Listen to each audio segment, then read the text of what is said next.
rather than say Yerushalayim or on Facebook. So it's very nice to be here. I'm having a wonderful time. The food is outrageously good. I can't stop eating and I don't care. It's all done. First I'm going to give you a little quick history lesson, not unlike what the Rav just gave you, because I want to put into context what I want to talk about and why it's significant. In Canada, in America, there's a store called Dollarama. Do you have a dollar store here? Yeah. Where everything is $1 or under $2, yeah? Okay, so 3 days before I left to come here, I went into the dollar store near where I live. And the area that I live in is not a particularly Jewish neighborhood. So I'm walking in the Dollarama and there's a whole row of blue and silver wreaths for the door. A whole row of decorations that look like Jewish Christmas. And it's really very simple. That's what they look like. And what I'm here to talk about today is how Hanukkah is not Jewish Christmas. Chas v'shalom. Not only is it not, it is an oxymoron. It is the antithesis for some of the reasons the Rav discussed. You see, in the time of the Greeks, when Alexander the Great ruled the world, like the rabbi said, he had no problem with us. As long as we paid our taxes and did our thing, everything was okay. But later, when Antiochus became the head of the Greek army, he saw that there was something very, very threatening about our belief in spirituality. Why? Well, first you have to understand what the worldview was. When I was a teenager, and I would go to Europe in the summers, I would bring Levi's jeans because you could sell them on the black market for, if they cost $20 in Canada, you could sell them for $100 US. I remember when in Moscow they opened the first McDonald's, and the golden arches were there, a symbol of America, the strong, taking over the world. And in the last 50 years, I think we could say that Western culture, North American culture, and everything it stands for, well, that was the predominant culture, just like Hellenism. Hellenism believed the following. Number one, that there is nothing beyond the human being. There's the body, and that's it, that's everything, and it's enough.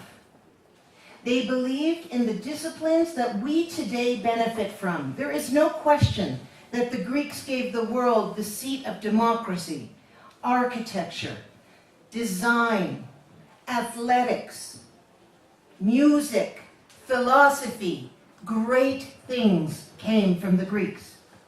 But what they believed is that those things, they were an entity unto themselves. The Jewish belief is that whatever you do, you host a TV show, you're a Rebbitzin, you work with children with special needs, you stay home and you care for your family, whatever it is you do, that the absolute power is in connecting that to something bigger. Because if you are just the thing that you do, then your identity is tied to something false. I made 400 TV shows for the show that I was on. And I remember the day that that program was canceled, that I got a phone call from the network. It should never happen to you. After 400 episodes, they phoned me and said, you know, the show is very expensive to produce. We have enough that we can sell it into syndication. And as much as we like you and respect you, can you hear me? Yes. As much as we like you and respect you, we have to cancel the program. And I remember hanging up the phone and saying to myself, oh my God, who am I now?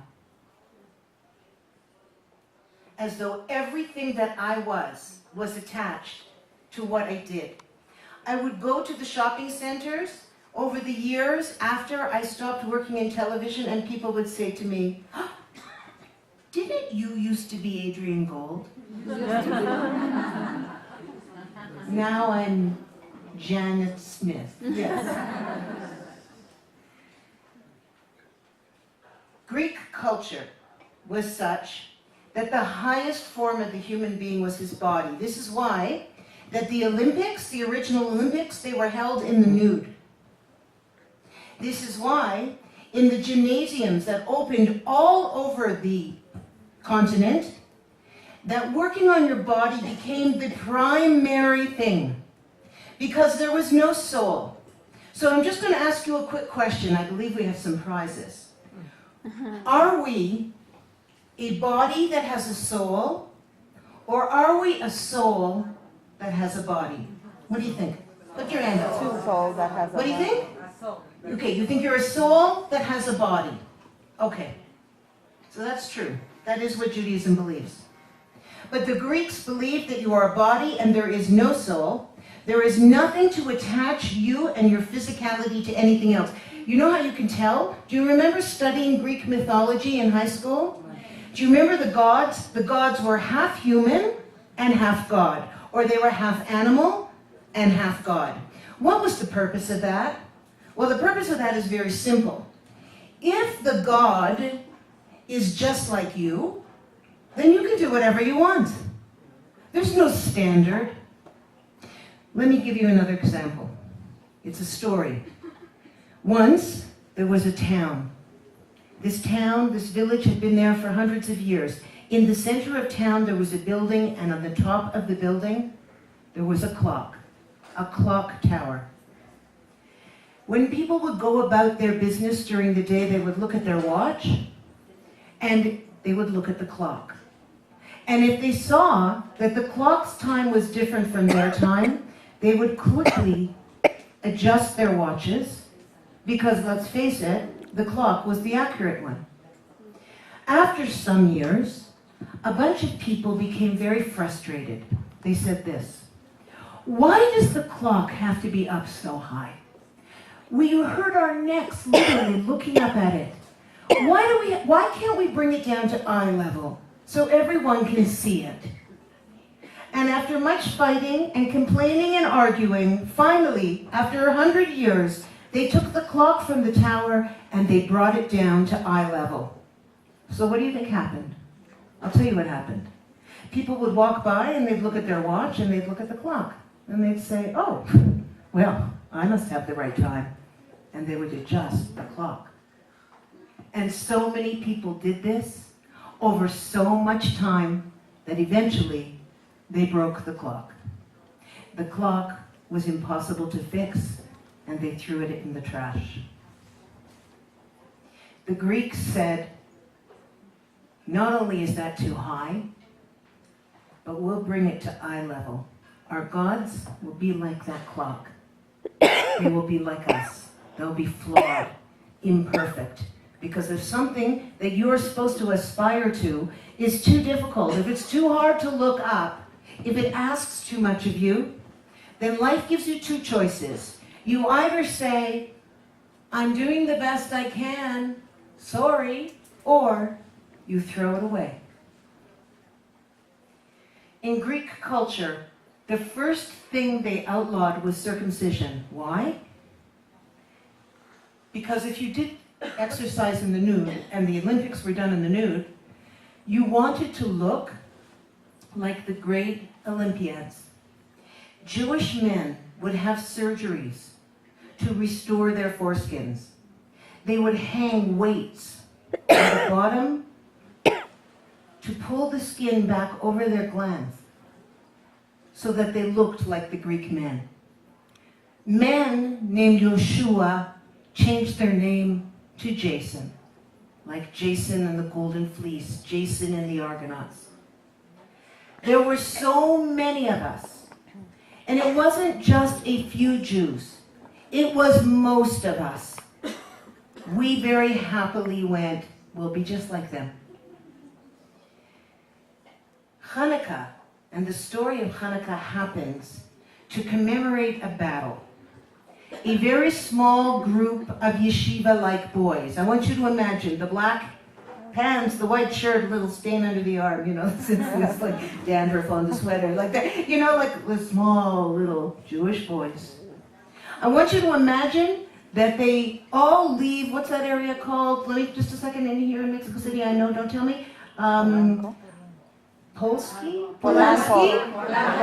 Yeah, something like that. All of those dudes. Imagine them, they decide to take on the U.S. Army.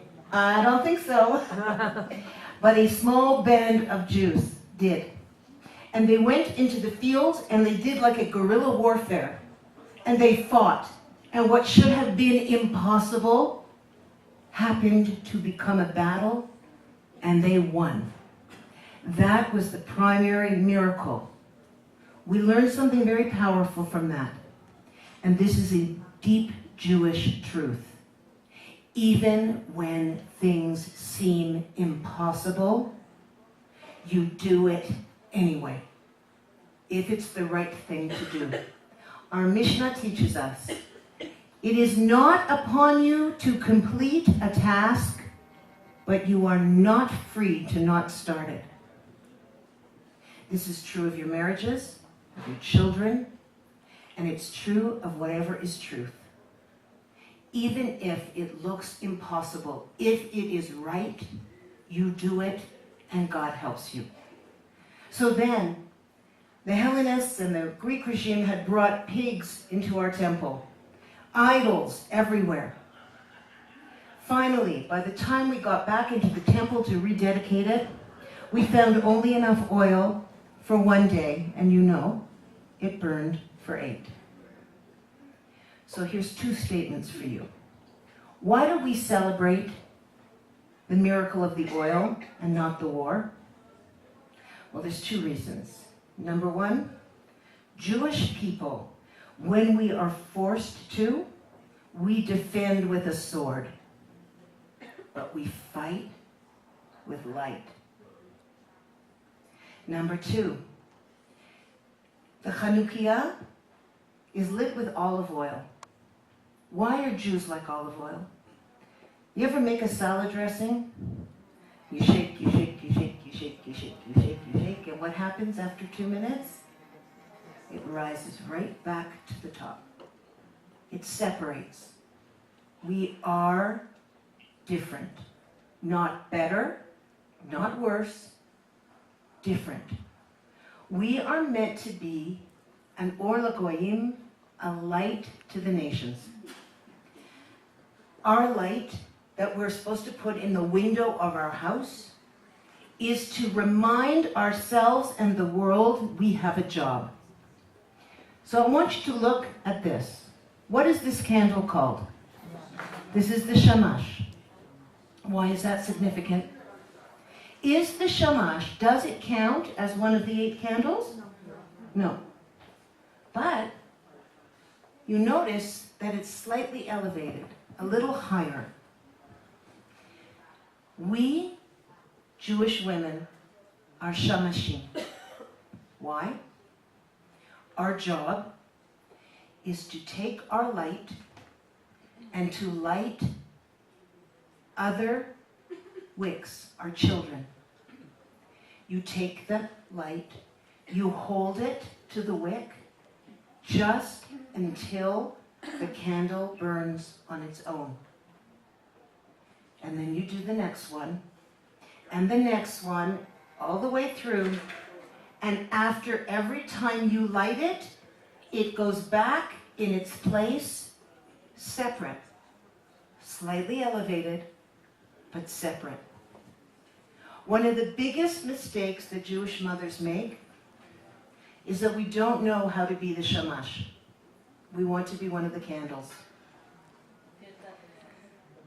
Either we hold our flame so close to the candle, our child, that the child is dying of our heat, like a helicopter circling around, doing their work, protecting them every minute, not letting them grow. Or we don't hold the light long enough. so it will burn on its own. That's why, after you light or educate, and the word Chanukah has at its root the word chinuch, which is education. Dedication and education. What is it that we are dedicating? You are dedicating Jewish values into your children and into the world. And it can't be Jewish Christmas. It can't be just because, Adam Sandler wrote a song, 8 crazy gifts and 8 crazy nights. It's not about that. It's not about the presents. You know why you spin the dreidel?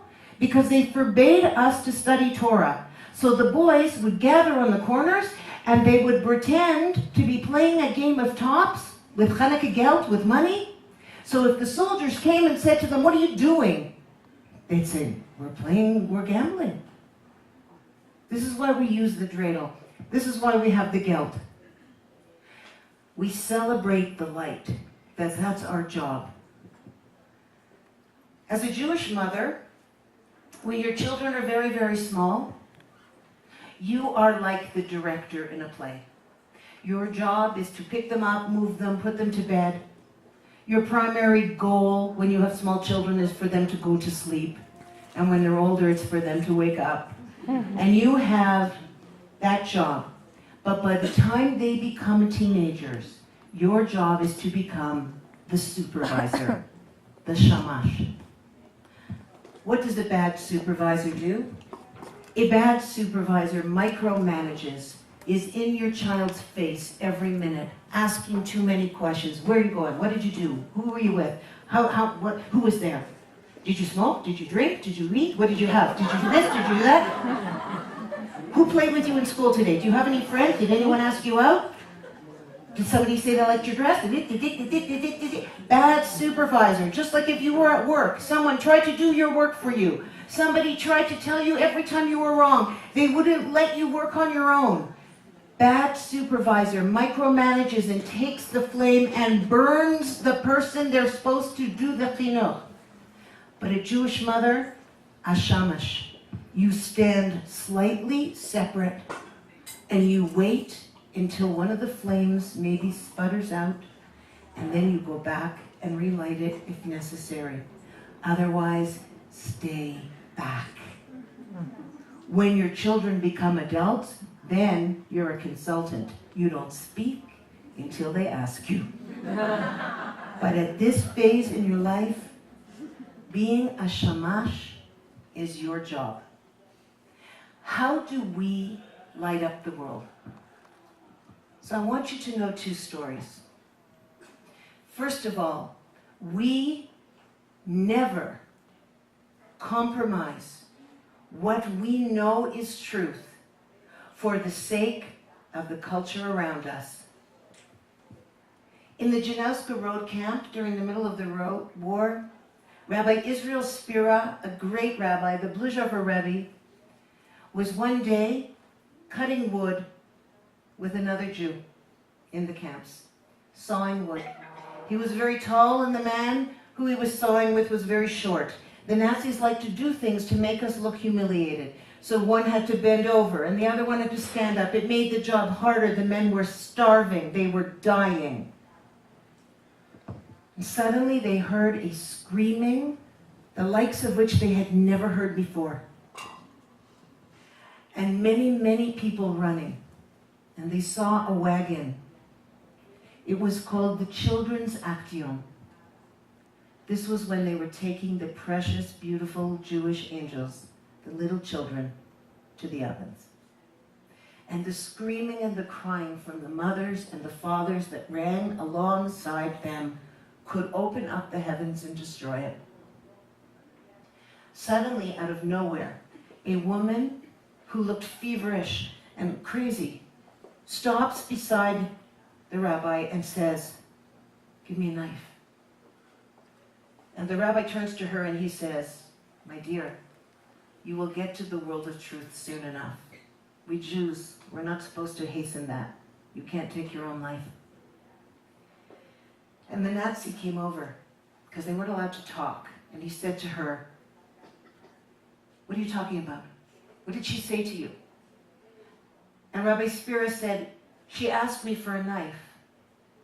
You see, I explained to her that we Jews are not allowed to take our own life, even when things are terrible. We must continue to trust and to work hard.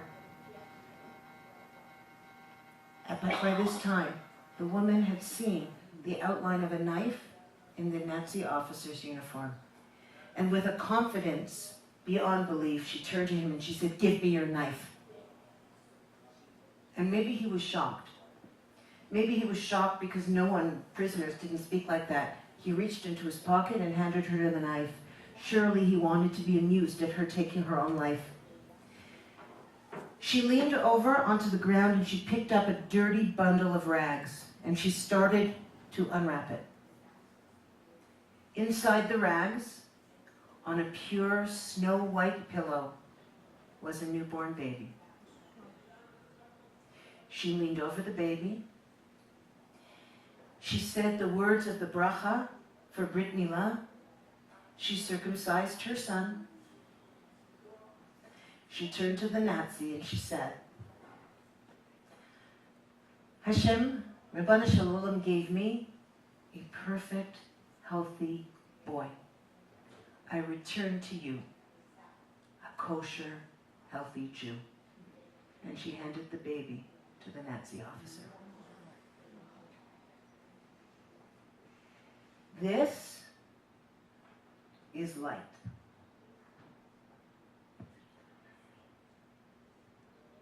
Around the same time, there was a boxcar that was traveling along its route to Auschwitz. The Nazis used to like to play little games. They would put the boxcar at the side at the night, and sometimes they'd leave it there for days on end. No food, no drink. And one particular night, a man by the name of Mendel, who was a boy at the time, who lives in Crown Heights, New York, still to this day, was just a young boy. And he was in that boxcar with an old man from the town he came from that he knew from his father, a very old man. The Nazis pulled the boxcar to the side of the tracks, and they left it there in the middle of the winter. It was dark, and Mendel looked at this old man, and maybe in his eyes he saw his grandfather, because his family had all been killed. And he decided that he would keep that man alive. So all night he stroked him and rubbed him and massaged him and played with his feet and kept his hands warm and blew on him and touched him and held him and held him. And the next morning, when the light finally came back into the thin slats of the boxcar, everyone in the car was dead, except Mendel and the old man. Mendel, because he had moved all night, and the old man, because someone else had used their heat to keep him alive. This is Judaism 101. You use your light to light someone else. A candle can light hundreds and hundreds of other lamps without ever taking anything away from itself. To be a light is to be a Jew, is to know that your purpose for being here is not your career. It's not to be the politician or the athlete or the mathematician or the philosopher or any of those things. Those things are all very nice, and the Greeks understood that, but they mean nothing if you're not using those things to bring light into the world. If you have small children, there's a way to teach them what this means. If you take a match and you light it in front of your house in the middle of the day, it seems to make no difference. But if you go into the bathroom and you shut the door and turn out the lights and you light that match, you'll see that it illuminates everything. The smallest amount of light makes a difference. And it's not in the big places. It's in the small, day-to-day, the way you speak to your maid, the way you deal with the driver, the way you talk to the clerk in the store, the way you talk to the woman who you really don't have so much in common with, but still, you give her your light. There was a man who had a very big business, and he was trying to decide who he would give the business to of his 3 sons. He wasn't sure. So he gave them a project. He told all 3 of them, the barn out back, fill it to capacity. There were 3 barns. The first son decided that the best way to fill it would be newspaper. He would stack it all the way through, and that would make it full. And that's what he did. Thousands and thousands and thousands of newspapers. He brought his father in. His father looked inside and said, "Son, this is excellent. This is pretty close to full. You did amazing." The next son drilled a hole in the roof of the barn, brought a machine, and dropped sand into the hole of the roof until the whole barn was filled with sand. When the father came to see, he said, "This is remarkable. This is full." And then the third son said, "One moment, Father, I'm going to do mine now." And he went to the barn, and he took a small candle, and he lit it in the center of the room, and he said, "Father, now this room is filled with light." The business was left for him. Creativity, wisdom, the knowledge that your job is to stand slightly separate when you're not needed, but to light those who are around you. This is how we're going to fill the world. And it is in the merit of women that this will happen. Our Torah teaches us that it was in the merit of women that we got out of Egypt, and that at the end of days it will be the righteous women who hasten the redemption. Our strength, female strength, is internal. What we have to offer any situation, what we have to give, is bina, wisdom. That wisdom can sometimes choke out other people. While you are busy being a light, you must be very careful not to set the other person on fire. Not your child, not your friend, not your spouse. No one. The Greeks took the clock tower and they brought it down until it broke. They developed disciplines that were beautiful, but refused to attach them to greatness.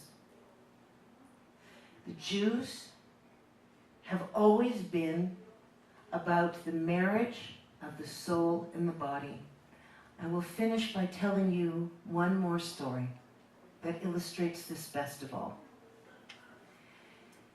Once again, in a concentration camp, in a bunk, there was a man named Elijah.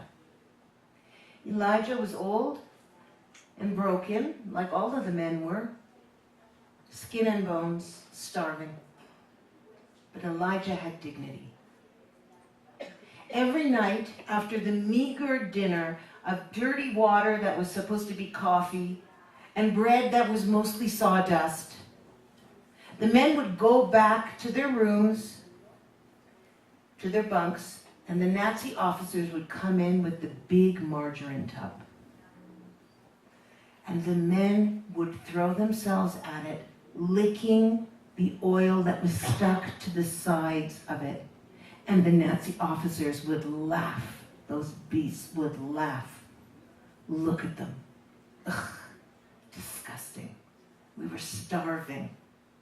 They all did it except for Elijah. He refused to. Until one very cold winter night, when the Nazis came in with the margarine tub, Elijah got up and threw himself like a crazed beast into that tub. And he rolled around in it like a madman. And the Nazi officers laughed. The last Jew has been broken. We finally broke him. Look at him. No more dignity now. Look at him. Look at him rolling around like an animal. And when he finally got out of it, they laughed and took the container with them, the tub. And Elijah sat on the floor, and he was rocking back and forth. And he was pulling out the loose threads from his pajamas. Just pulling them.